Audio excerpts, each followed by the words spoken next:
অনেক সময় আপনারা দেখতে পাবেন আপনাদের ওয়াশিং মেশিনটিতে E2 এরর এসেছে। E2 এরর যখন আসবে এর অর্থ হচ্ছে আপনার ওয়াশিং মেশিনটির ভিতরে কাপড় দলা পাকিয়ে আছে।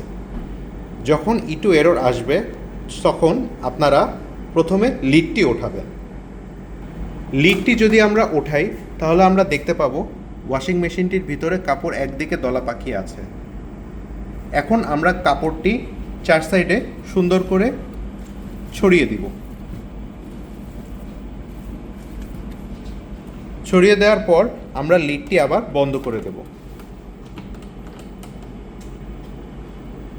এখন আপনারা দেখতে পাচ্ছেন যে এরর কোডটি চলে গেছে।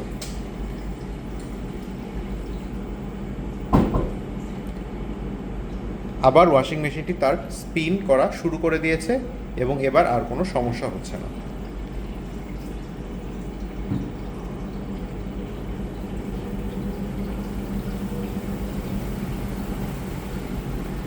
এভাবেই আপনারা E2 এররটি আসলে তা সমাধান করে ফেলতে পারবেন।